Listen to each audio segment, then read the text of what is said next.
జై తెలంగాణ, జై తెలంగాణ, జోహార్ తెలంగాణ మన వీరులకు, జోహార్ తెలంగాణ మన వీరులకు. ఇవాళ తెలంగాణ రాష్ట్రాన్ని సాధించుకున్నటువంటి రోజు. ఈ రోజు నుంచి తెలంగాణ సపరేట్ రాష్ట్రం అవుతుందని జూన్ 2 నిర్ణయం తీసుకున్నప్పటి నుంచి ఇప్పటి వరకు కూడా ఒక స్వాతంత్రం వచ్చినటువంటి బిడ్డల్లాగా మనందరం కూడా ఉప్పొంగుతున్నటువంటి సందర్భాన్ని మళ్ళీ ఒకసారి గుర్తు చేసుకోవడం, అది కూడా మరీ ముఖ్యంగా యువకులు సాహిత్య సృజనలో ఉన్నటువంటి యువతీ యువకుల మధ్యలో మరి అమరవీరులను గుర్తు చేసుకుంటూ తెలంగాణ తల్లి నుంచి స్ఫూర్తిని పొందుతూ ఈ రోజు గడపడం అన్నది నిజంగా కూడా నాకు చాలా సంతోషాన్ని ఇచ్చేటటువంటి విషయం.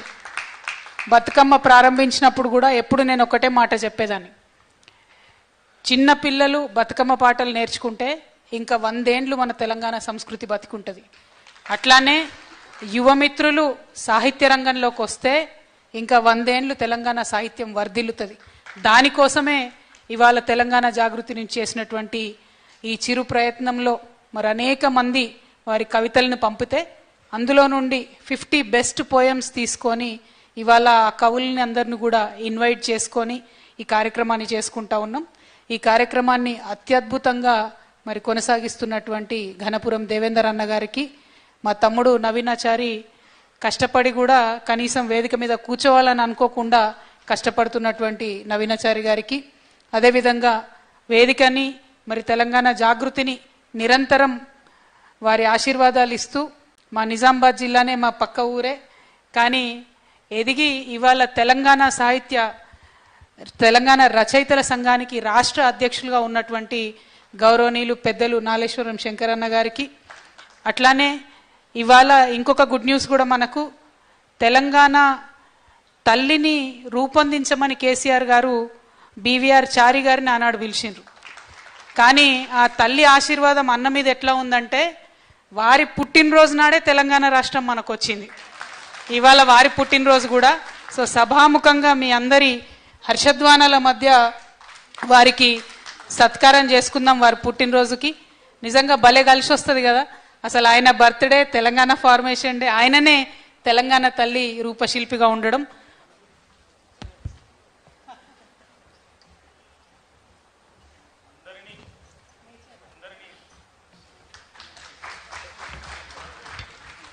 అందరినీ తల్లి కంటే ఆయన తెలంగాణ తల్లిని కన్నాడు. ఒకసారి గట్టిగా చెప్పండి.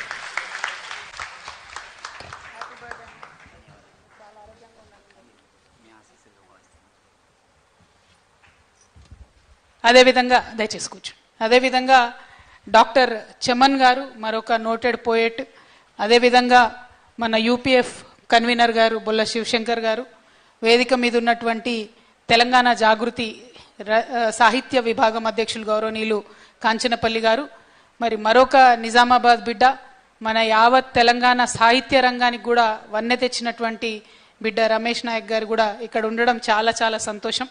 నిజానికి ఇది నిజామాబాద్ సభ లెక్కనే ఉంది. ఘనపురం దేవేందర్ అన్న, నవీనాచారి గారు, రమేష్ గారు, నాలేశ్వరం గారు, నేను అందరం కూడా నిజామాబాద్ వాళ్ళమే ఉన్నాం ఇక్కడ ఎక్కువ. బట్ అందరం కూడా మరి వారి వారి రంగాల్లో మొత్తం తెలంగాణ ప్రతిష్టను పెంచే విధంగా చేస్తున్నటువంటి ప్రయత్నం చాలా సంతోషం. అందరికన్నా ఎక్కువ మరి ఇక్కడ వేదిక మీద ఉన్నటువంటి యువ కవులందరినీ కూడా నేను మనస్ఫూర్తిగా అభినందిస్తూ ఉన్నాను. వేదిక ముందు ఉన్నటువంటి యువ కవులందరినీ కూడా అభినందిస్తూ ఉన్నాను.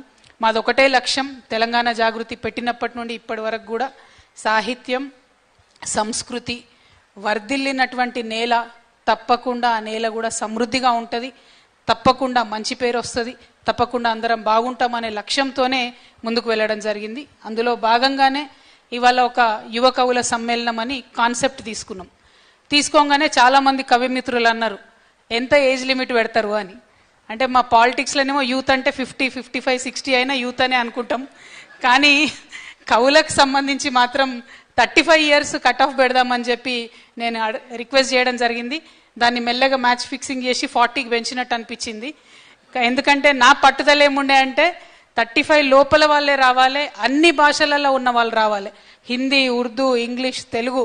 ఎందుకంటే సాహిత్యం అనేటటువంటిది ఏ భాషలో రాసినా సరే మన తెలంగాణ బిడ్డలు సాహిత్య రంగంలోకి వెళ్ళాలి, వాళ్ళ ఆలోచనలో ముందుకెళ్లాలనేటటువంటి ఒక ఆకాంక్షతోని వాళ్ళ చేసినటువంటి కార్యక్రమం. చాలా మంది యువమిత్రులు మరి వారి పోయమ్స్ ఇచ్చినా కూడా అందులో సెలెక్టెడ్ వాళ్ళు ఇక్కడికి వచ్చినారు.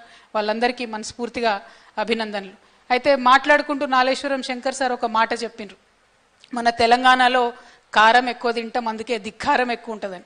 ధిక్కారం ఎట్లుంటుందో మమకారం కూడా అట్లనే ఉంటుంది మనకు. ఆ రెండు కలుపుకొని మనము చాలా ప్రేమతో ముందుకెళ్ళేటటువంటి వాళ్ళం. పైగా తెలంగాణ కవులకు నిజంగానే ధిక్కార స్వభావం మొదటి నుంచి కూడా ఉన్నది. ఆనాడు రాజరాజ నరేంద్రుడు అడిగితే కూడా పోతన భాగవతాన్ని నేను నీకు ఇయ్యను పో అని చెప్పి డైరెక్ట్గా చెప్పినటువంటి సందర్భం. తెలంగాణ ఏ కవి కూడా ఏ పాలకుడి ముందు కూడా తల వంచకూడదనేటటువంటి సిద్ధాంతాన్నే మనం ముందుకు తీసుకొని వెళ్ళాలి. వారు చెప్పినట్టు, శంకర్ సార్ చెప్పినట్టు, మనం నిజం చెప్పడంలో గొప్పేం లేదు. నిజం వార్తాపత్రిక కూడా చెప్తుంది, న్యాయస్థానం కూడా చెప్తుంది. కానీ ఆ నిజం వెనుకున్నటువంటి స్టోరీ ఏదైతే ఉంటుందో, ఆ నిజం వెనుకున్నటువంటి స్ట్రగుల్ ఏదైతే ఉంటుందో, ఆ నిజం ఒక వార్తగా మారడానికి ముందు ఉన్నటువంటి దాని వెనుక ఉన్నటువంటి ఆ స్ట్రగుల్ని చెప్పగలిగేవాడే నిజమైన కవి అవుతాడని చెప్పి నేను మనస్ఫూర్తిగా నమ్ముతా ఉన్నా. తెలంగాణ ఉద్యమ సందర్భంలో బిడ్డలు పిట్టల్లాగా రాలిపోతుంటే అసలు వాళ్ళు ఆత్మహత్య చేసుకోవాలని ఎందుకు అనుకున్నారు అని ఆలోచన చేసినటువంటి స్ట్రగుల్లోంచి పుట్టినటువంటి పోయట్రీ మన తెలంగాణ పోయట్రీ. తెలంగాణ ఉద్యమం ఎందుకు అని దాని వెనుక ఉన్నటువంటి స్ట్రగుల్ని చెప్పినటువంటి పోయట్రీ మన తెలంగాణ పోయట్రీ. రేపటి నాడు కూడా తెలంగాణ అభివృద్ధి చెందాలని ఎందుకు కోరుకుంటున్నాం, తెలంగాణ నీటి కోసం ఇప్పుడు కూడా ఎందుకు తప్పిస్తున్నాం, ఉద్యోగాల కోసం ఎందుకు తప్పిస్తున్నాం, ప్రతి ఒక్క అంశం దాని వెనుక ఉన్నటువంటి అంశాన్ని విప్పి చెప్పగలిగితేనే నిజమైనటువంటి కవులు అవుతారని నాకు ఉన్నటువంటి పరిమిత జ్ఞానంతో నేను అనుకుంటున్నా. ఎందుకంటే నేను సాహిత్యాన్ని బాగా ఎంజాయ్ చేస్తా. ఒక పోయట్రీ వింటే మనకు చాలా ఇన్స్పిరేషన్ వస్తుంది. మాలాంటి వాళ్లకు రోజుకు వేలాది మందితోని కలిసేటటువంటి వాళ్లకు ఇన్స్పిరేషన్ రావాలన్నా, ధైర్యం రావాలన్నా మేము మీ దగ్గరికే రావాలి. మీ దగ్గర నుంచి వచ్చేటటువంటి సాహిత్యం నుండి వచ్చేటటువంటి ఇన్స్పిరేషన్ తీసుకొనే మళ్ళీ ప్రజలకు సేవ చేయాలి. అంటే మాకన్నా మీకెక్కువ బాధ్యత ఉన్నది. సాహిత్య రంగంలో ఉన్నవాళ్ళు చక్కటి సాహిత్యం రాస్తే, నాయక రంగంలో ఉన్నవాళ్ళు, రాజకీయ రంగంలో ఉన్నవాళ్ళు మీ నుండే మేము స్ఫూర్తి పొంది మళ్ళీ ముందుకెళ్తాం. కాబట్టి బాధ్యత పెద్దది. ఏదో ఇది చిన్నది కాదు, కెరీర్ కాదు, టైంపాస్ కాదు, అవార్డు కోసమో శాల్వా కోసమో చేసేది కాదు. సమాజాన్ని మంచి తొవ్వలో నడిపేయడానికి చేయాల్సినటువంటి ప్రయత్నం. కాబట్టే కవిత్వాన్ని సీరియస్గా తీసుకోవాలి, కాబట్టే సాహిత్యాన్ని సీరియస్గా తీసుకోవాలి. వరల్డ్ క్లాస్ సాహిత్యం తెలంగాణ నుంచి రావాలనేటటువంటి అభిలాషతో ఈ కార్యక్రమాల్ని చేపట్టుకోవడం జరుగుతున్నది. తెలంగాణలో ఇంకా అనేకమైన కార్యక్రమాలు చేయాలి. దానికి జాగృతి మీ అందరి సహకారాన్ని కూడా కోరుతూ ఉన్నది. ఎందుకోసం నేను ఈ మాట చెప్తా ఉన్నా అంటే, ఇవాళ ముఖ్యమంత్రి గారు ఒక మాట నిన్నను మొన్నను ప్రకటన చేయడం జరిగింది రాష్ట్ర ప్రభుత్వం. ఏమని, జూన్ 2వ తారీఖు రాష్ట్ర అవతరణ దినోత్సవం సందర్భంగా తెలంగాణ యువకులందరి కోసం ఒక కార్యక్రమాన్ని పెడతా ఉన్నామని చెప్పారు. మంచిది, సంతోషం. తెలంగాణ అవతరణ దినోత్సవం నాడు యువకుల కోసం కార్యక్రమం. కానీ దాని పేరు రాజీవ్ యువ వికాసం పెడతామని అన్నారు. నేనన్నా రాజీవ్ గాంధీకి తెలంగాణకి ఏం సంబంధం ఉన్నది? తెలంగాణ కోసం అమరుడైనటువంటి యువకులు అనేక మంది ఉన్నారు. ఒక శ్రీకాంతాచారి ఉన్నాడు, ఒక యాదిరెడ్డి ఉన్నాడు, అనేక మంది, ఒక సువర్ణ ఉన్నది. వీళ్ళ పేర్లు పెట్టండి, ఎందుకు వేరే పేరు పెడతారని మేము బలంగా జాగృతి నుండి ప్రశ్నిస్తే ఇవాళ ముఖ్యమంత్రి గారు ఆ కార్యక్రమాన్ని కంప్లీట్గా రద్దు చేసుకున్నాడు. రద్దు చేసుకొని ఎప్పుడు పెడతారో తెలియదు, యువ వికాసం అనే కార్యక్రమం పెట్టలేదు. అయితే ఇది జాగృతి విజయం అని సంతోషపడవచ్చు, కానీ దాని వెనుకున్న కుట్రను దయచేసి సాహిత్యకారులు అర్థం చేసుకోవాలి. అంటే కార్యక్రమాన్నైనా రద్దు చేసుకుంటాం, కానీ తెలంగాణ అమరవీరుల పేరు మాత్రం కార్యక్రమానికి పెట్టము అనేటటువంటి పరిపాలన జరుగుతున్నటువంటి రోజు. కాబట్టి ఖచ్చితంగా జరుగుతున్నటువంటి ప్రతి మోసం మీద మనం గలం విప్పాలి. అది సాహిత్యకారులైనా, రచయితలైనా, రాజకీయ రంగంలో ఉన్న వాళ్ళైనా ప్రతి ఒక్కరం కూడా వీటిని ప్రశ్నించాల్సినటువంటి అవసరం ఉన్నది. అందరూ అనుకుంటారేమో ఇవాళ మరి వాళ్ళ పప్ప అధికారంలో లేరు కాబట్టి ప్రశ్నించమంటున్నారని. నేను అంతకుముందు కూడా చెప్పేదాన్ని, కవి ఎప్పుడైనా కూడా ప్రజల పక్షమే ఉండాలి. పాలకులు ఎవరైనా వారిని ప్రశ్నిస్తూ ఉంటేనే పనులు ఇంకా మంచిగా చేయగలుగుతాం. కాబట్టి నా పేరులోనే కవిత ఉన్నది, నేను ఎప్పటికైనా మీ పక్షమే ఉంటా.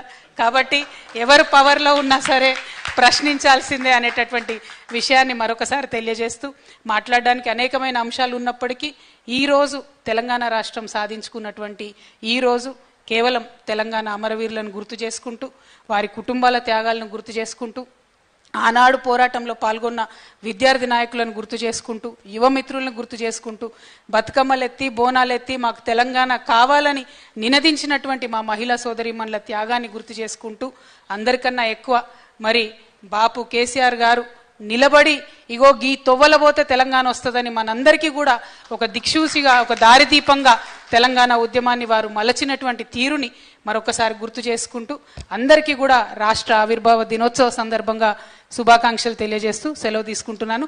జై తెలంగాణ, జై తెలంగాణ, జోహార్ తెలంగాణ మన వీరులకు, జోహార్ తెలంగాణ మన వీరులకు, జై తెలంగాణ.